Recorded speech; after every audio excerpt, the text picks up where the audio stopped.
사무엘 강의 14번째 시간입니다. 지난 시간 우리가 이스라엘이 블레셋과의 1차, 2차 전쟁에서 완전히 패하여 무려 34,000명이나 죽고 언약궤가 빼앗기는 이야기를 함께 나누었습니다. 언약궤가 빼앗겼다는 소식에 엘리 제사장은 넘어져 목이 부러져 죽었고, 그의 아들 비느하스의 아내는 만삭이었는데 아기를 낳다가 죽습니다. 그러면서 그 아기의 이름을 이가봇이라면서 하나님의 영광이 떠났다라는 의미로 이렇게 죽습니다. 이스라엘 백성들은 절망합니다. 하나님의 영광이 이제 우리를 떠났구나 하면서 말입니다.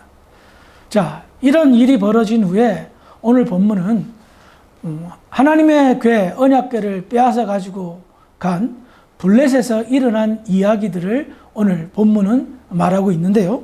먼저 사무엘상 5장 1절과 2절을 보겠습니다. 시작.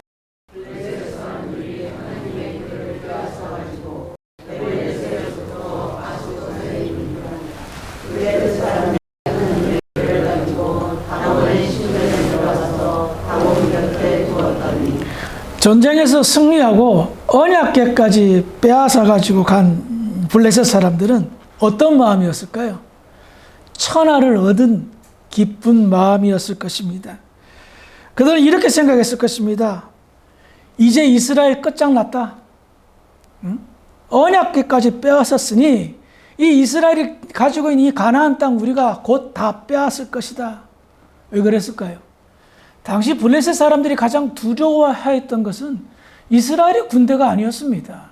바로 하나님의 임재를 상징하는 언약궤였습니다. 이스라엘 백성들이 전쟁할 때 언약궤 갖고 왔을 때 블레셋 사람들 처음에 반응이 어떻겠습니까? 다 두려워 떨었어요. 왜? 애굽을 물리치신, 애굽에게 재앙을 내리는 언약궤가 왔으니까 이제 우리도 그렇게 될 거라고 생각했죠.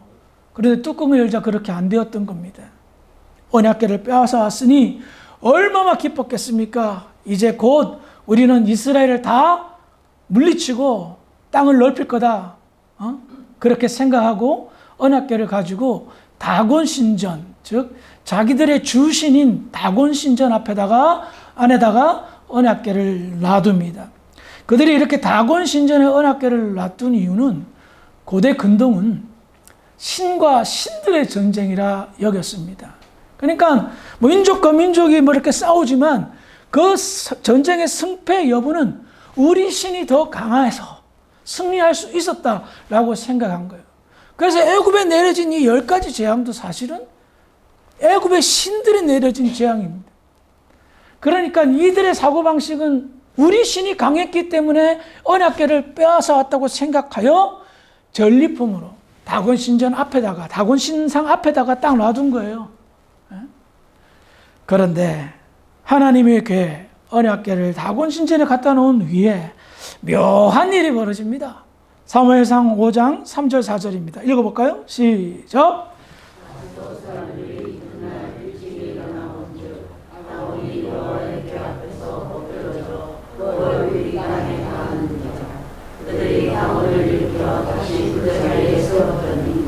그 이튿날 아침에 그들이 일찍이 일어나 본즉 다곤이 여호와의 궤 앞에서 또다시 엎드러져 얼굴이 땅에 닿았고 그 머리와 두 손목은 끊어져 문지방에 있고 다곤의 몸뚱이만 남았더라.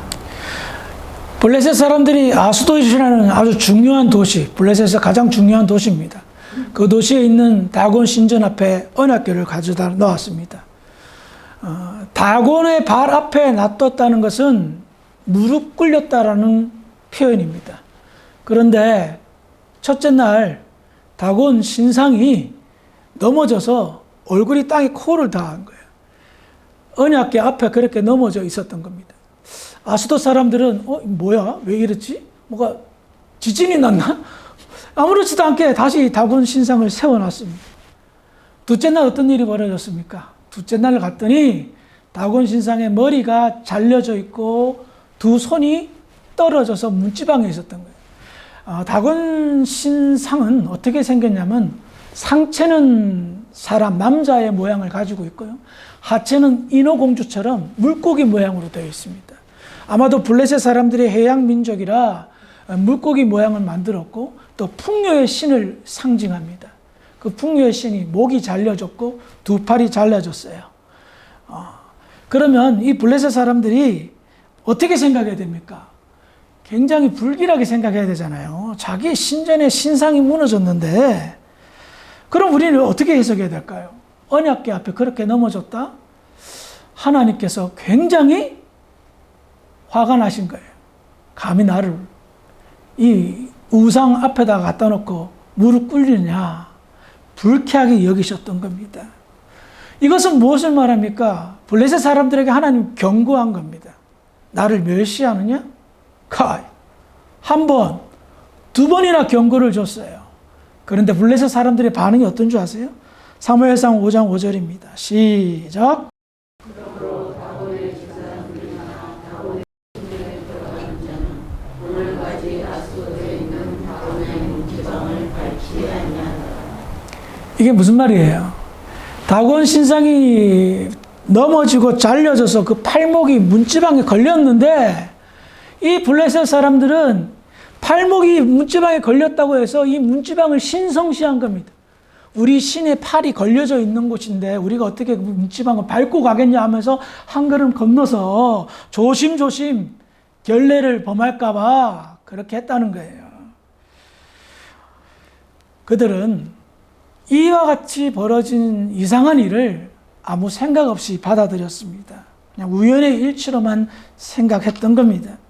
하나님의 경고, 하나님의 불쾌함 넘어간 그 대가는 엄청난 대가를 지불하게 합니다. 사무엘상 5장 6절을 볼까요? 시작.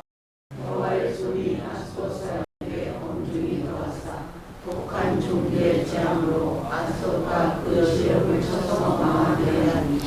우리는 이 말씀에서 주목할 것이 하나 있어요. 그것은 뭐냐면 여호와의 손이라는 표현입니다. 언약궤라고 하지 않아요. 여호와의 손이. 반복적으로 하나님께서 이 블레셋 지방에 재앙을 내릴 때에 여호와의 손이 하였다라고 강조하고 있습니다. 여호와의 손은 무엇을 말합니까? 하나님의 능력을 말합니다. 이스라엘이 전쟁에서 패했어요. 언약궤까지 빼앗겼어요. 하나님이 다곤신보다 약한 것이 아니에요. 하나님이 무능력해서가 아님을 성경은 강조합니다. 하나님의 손이 그들에게 재앙을 내렸던 겁니다. 특별히 독한 종기라고 말하는데요. 이 독한 종기는 부풀어 오르는 종기 혹은 종양을 말합니다. 그러니까 뭐 피부에 이렇게 부풀어 올라오는 거예요. 종기를 경험해 보신 적 있으세요? 저는 2번이나 종기를 경험해 본 적이 있습니다. 한 번은 허벅지에, 한 번은 엉덩이에. 지금까지 제가 살면서 가장 끔찍한 고통이었어요. 종기가 살이 썩는 거잖아요. 뭐 고약을 뭐 해가지고, 고약 기억나시죠? 너무너무 아팠어요. 정말 진통제를 먹지 않으면 버틸 수가 없었어요. 살이 찢어지는 고통은 말할 것도 없고, 온몸에 열이 불처럼 나가지고 뜨겁고, 막 찢어지는 고통인데, 그거를 일주일 정도 경험하니까 살도 많이 빠지고 정말 얼마나 아팠으면 이 어금니를 깨물고 그랬어요. 그러니까 저는 이 독한 종기가 어떤 종기인지는 잘 모르겠지만 그 고통이 정말 심했겠다라는 생각을 해보았습니다.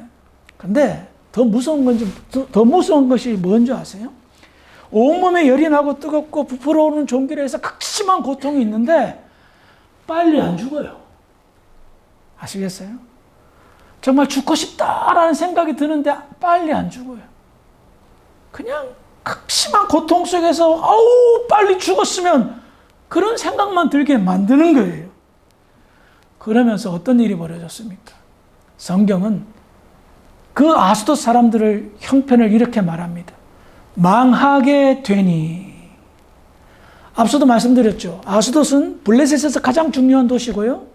이 무역 거점이에요. 애국과 무역하는 그 길목에 있고 위에 또 메소포타미아 문명과 무역하는 그 길목에 있어요. 그러니까 그 지역은 이 블레셋에서 가장 풍요로운 도시고 그래서 다곤신을 섬겼고 제일 막강한 도시였어요.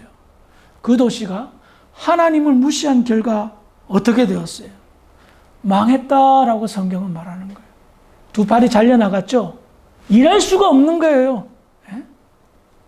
목이 잘려나갔죠? 죽음에 이르는 극심한 고통을 당하고 있는 거예요. 우리는 여기에서 무엇을 알 수가 있습니까?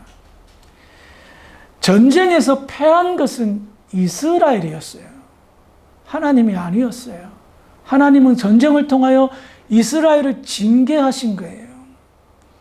하나님은 포로로 잡혀온 것이 아니었습니다. 블레셋에 홀로 침투하신 용사이셨습니다. 하나님은 홀로 혈혈단신 블레셋을 전부와 전쟁을 벌이고 계셨습니다. 하지만 하나님은 블레셋에서 가장 막강한 도시인 아스돗을 망하게 하셨습니다. 그분 혼자 싸우셔 말입니다. 블레셋 사람들은 비로소 깨닫습니다. 다곤 신상이 넘어진 것도, 독정이 생겨 아스돗이 망하게 된 것도 다 하나님이 하셨다라고 말입니다. 그런데 그들은 다음과 같은 결정을 합니다. 사무엘상 5장 7절과 8절입니다. 시작. 아스돗 사람들이 이를 보고 이르되 이스라엘 신에게를 우리와 함께 있지 못하게 할지라. 그의 손이 우리와 우리 신 다곤을 침상하고 이에 사람을 보내어 블레셋 사람들의 모든 방법을 모으고 이르되 우리가 이스라엘 신에게를 어찌하려 하니 그들이 대답하되 이스라엘 신에게를 가드로 옮겨라 하므로 이스라엘 신에게를 옮겨라 하더니 블레셋은 막강한 피해를 받습니다. 아스돗이라는 이 중요한 도시가 망했거든요. 그래서 블레셋의 방백들, 지도자들이 다 모였습니다. 그러면서 그들은 궁리를 합니다. 이거 어떻게 하면 좋냐? 그들이 내린 결정은 무엇입니까? 블레셋의 5 방백 중에 또 중요한 도시인 가드로 보내자라고 이야기합니다. 아마도 그들은 다곤 신상의 신전에다 갖다 놓은 것이 잘못인가 봐 해서 신전에는 갖다 놓지 않은 것 같습니다. 어쨌든 그들은 언약궤를 가드로, 다른 도시로 옮깁니다. 우리는 여기에서 블레셋의 결정을 통하여 한 가지 교훈을 얻습니다. 지금 현재 아스돗 사람들이 겪은 것은 무엇입니까? 첫 번째는 하나님의 진노였습니다. 하나님을 멸시한 대가를 치르고 있습니다. 두 번째는 하나님의 손으로 표현된 하나님의 능력을 경험하고 있습니다. 하나님이 진노하자 그들은 망하게 되었습니다. 극심한 고통 속에 죽어가고 있었습니다. 그러면 어떻게 결정해야 돼요? 어떻게 판단해야 돼요? 자기 현재의 문제를 피할 것만 궁리했어요. 회개하거나 근본적인 해결책을 내지 못하고 눈앞의 위기만 벗어나자 해서 옆에 동네 가드로 옮겼습니다.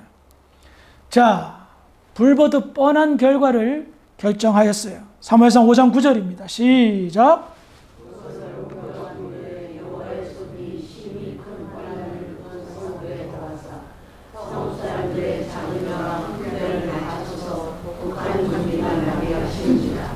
가드로 옮겼으니 괜찮을 줄 알았는데 아스돗에서 일어난 독종보다도 더 큰 독종이 이 가드 사람들에게 내려진 겁니다. 심히 큰 환란을 더하였다라고 성경은 말하고 작은 사람이나 큰 자나 다 쳤다라고 말합니다. 아마 아스돗에서는 전부가 다 독종에 안 걸린 것 같아요. 그런데 이 가드에서는 모든 사람들이 다 독종에 걸린 것 같아요. 하나님께 진심으로 회개하지 않고 하나님의 능력을 인정하지 않으면, 그래서 눈앞의 문제만 어떻게 하든지 해결하려고 했던 블레셋의 결정은 더 큰 화를 만들어 내었습니다. 자, 이렇게 되자 이 블레셋 방백들은 난리가 났습니다. 이거 어떡하지? 그래서 그들이 다음과 같은 결정을 내립니다. 사무엘상 5장 10절입니다. 시작.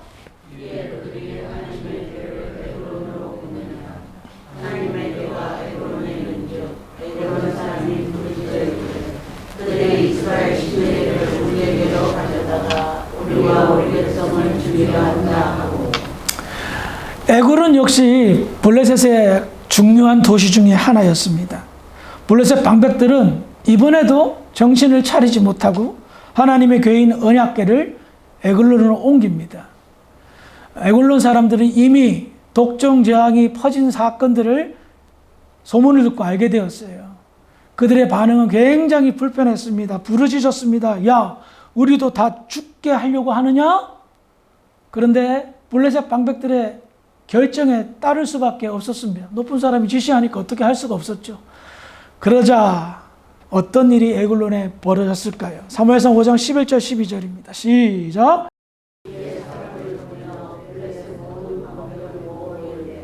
이스라엘 시내를 부르며 그 있던 곳으로 돌아가게 하고 우리와 우리 백성이 죽임당함을 면하게 하지 않니 이는 온 성읍이 사망의 혼란을 당하니라.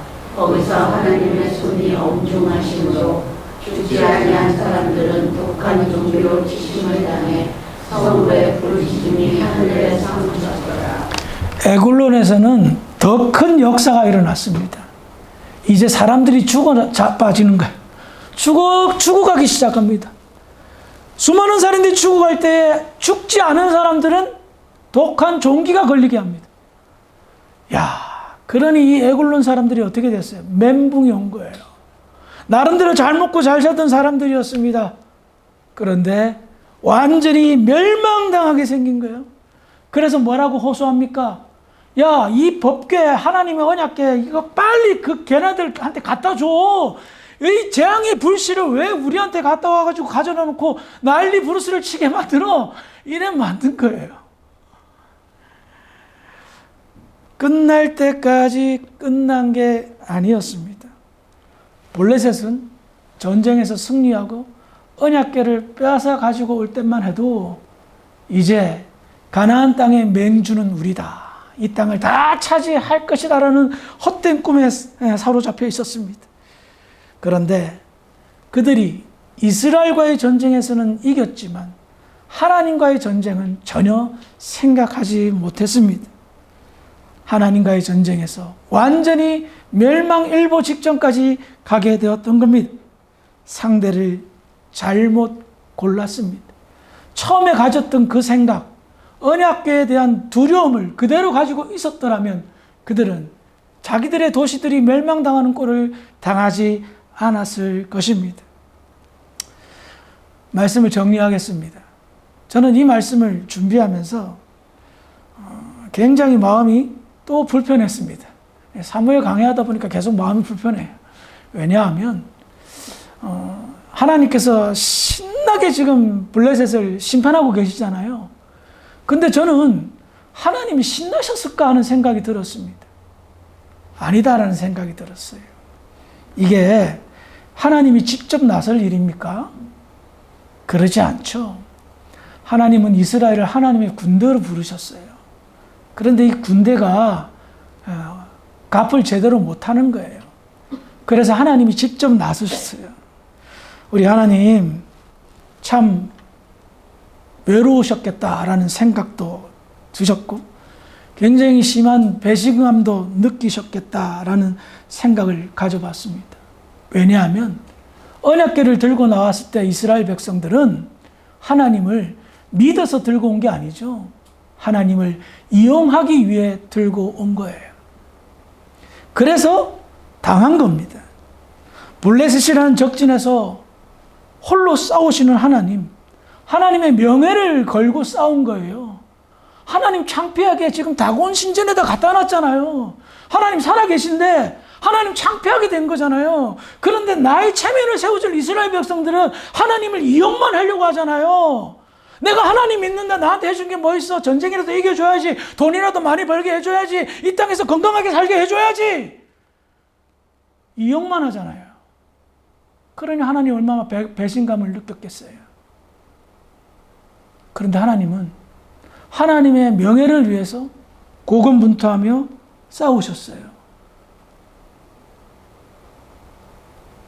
하나님은 적진에서 홀로 싸우고 계시지만 흔들리지는 않으셨습니다.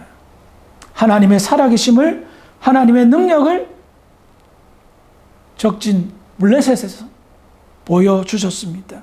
그리고 이것은 위기를 기회로 삼으셨습니다. 그래요. 언약궤가 빼앗겨서 다곤 신전 앞에 갖다 놓고 다곤 신상 발 앞에 내려놓은 것은 정말 잊을 수 없는 치욕 중의 치욕이었습니다. 그럼에도 불구하고 하나님은 그 불명예를 훌훌 털어버리시고 하나님의 살아계심을, 하나님의 능력을 철저하게 블레셋 사람들에게 또 이스라엘 백성들에게 보여주셨습니다. 오늘 말씀을 통해서 아마 여러분도 각각 다른 점들을 느끼셨을 것입니다. 우리의 현재의 영적인 상태들은 어떻습니까? 혹여나 하나님을 이용만 하려고 교회에 다니고 계시지는 않습니까? 하나님께서는 지금까지도 우리에게 크신 은혜와 축복을 베풀어 주셨는데 그것이 여전히 목마르다 하여, 아니 우리의 욕심과 정욕에 의하여 아직도 부족하다라고만 생각하고 하나님을 이용만 하고 계시지는 않습니까? 그럼에도 불구하고 하나님은 불쾌하게 여기지 아니하시고 우리가 다해야 될 사명도 내려놓은 그 상황 속에서 홀로 이 세상에서 하나님의 나라를 확장하기 위해 홀로 싸우고 계시지는 아니한지요. 오늘 말씀 본문에는 여호와의 손이라는 말씀이 계속해서 반복되어 나옵니다. 그 손이 외롭지 않게 우리의 손도 좀 보탰으면 좋겠습니다. 하나님의 은혜를 경험하였다면 그것이 먼 과거의 일이 아니라 현재의 일로 바꾸시기를 바랍니다. 우리의 영의 눈이 떠져서 우리를 보듬고 안고 계시는, 그래서 우리에게 매일매일 은혜를 베푸고 계시는 하나님의 따스한 손길을 기억하시기 바랍니다. 그 손길은 하나님의 능력이요 하나님의 축복인데 우리가 그 손길을 맞댈 때에 시너지 효과가 나타나 우리는 하나님께 영광을 돌리고 우리의 삶은 더욱더 풍요로울 줄 믿으시기 바랍니다. 블레셋은 하나님을 무시하고 멸시하고 발 아래 두었습니다. 그 결과 그들은 극심한 고통과 망하게 되었다라고 성경은 이야기하고 있습니다. 블레셋 사람들의 그 교훈을 우리가 받아 진심으로 하나님께 영광을 돌리고 하나님의 손과 함께 맞대어 이 땅에 우리에게 허락하신 귀한 복음의 사명을 잘 감당하는 복된 저와 여러분들이 되기를 주의 이름으로 축원합니다. 기도하시겠습니다. 참 좋으신 아버지 하나님, 은혜를 감사합니다. 오늘 블레셋이라는 적군과 홀로 맞서서 싸우시는 하나님의 그 고군분투함을 함께 나누었습니다. 하나님은 살아계십니다. 하나님은 능력이 많으십니다. 누구에게 멸시를 당하거나 모욕당하실 분이 아니십니다. 우리가 하나님의 명예를 높이기 위해 살게 하여 주시옵소서. 하나님의 손과 맞다고 우리가 이 땅에서 주의 영광의 일을 감당할 수 있도록 은혜를 내려주시옵소서. 하나님을 이용하는 마음에서 하나님께 진심으로 영광 돌리는 신앙이 회복되어질 수 있도록 우리를 인도하여 주시옵소서. 감사하며 예수님의 이름으로 기도합니다. 아멘.